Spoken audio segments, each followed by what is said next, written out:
বাংলাদেশের ফুটবলটা না বসুন্ধরার হাতে, বুঝছেন, সেন্টিগ্রেড বসুন্ধরার হাতে।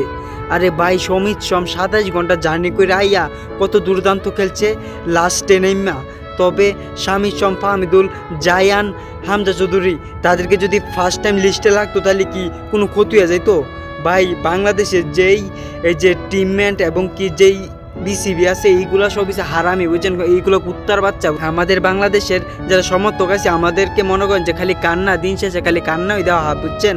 মানে কি কইতাম, যারা প্রপারলি এত ভালো প্লেয়ার যারা ইউরোপ কাপায় তাদেরকে তারা নামায় না মানে ফার্স্টে, বুঝছেন।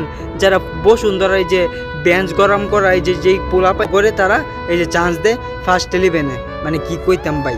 বসুন্ধরা মনে করেন যে আমাদের বাংলাদেশ ফুটবলারে খাইয়া দিছে, বুঝছেন ভাই। বসুন্ধরা প্লেয়ার করে বয়কট করলাম আজকাল থেকে। তবে মানে দিন শেষে খালি কান্না কান্না ওই ভাই পাইতো আমাদের, বুঝছেন কি কইতাম। আজকে মনে করেন যে মুখদা কথায় না, তারপরেও বলতেছি।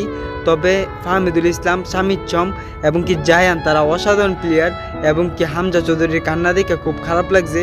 যারা অসাধারণ প্লেয়ার যারা ভালো খেলে তাদেরকে আজকে 11-এ জায়গা দেয় না, কি কইতাম ভাই।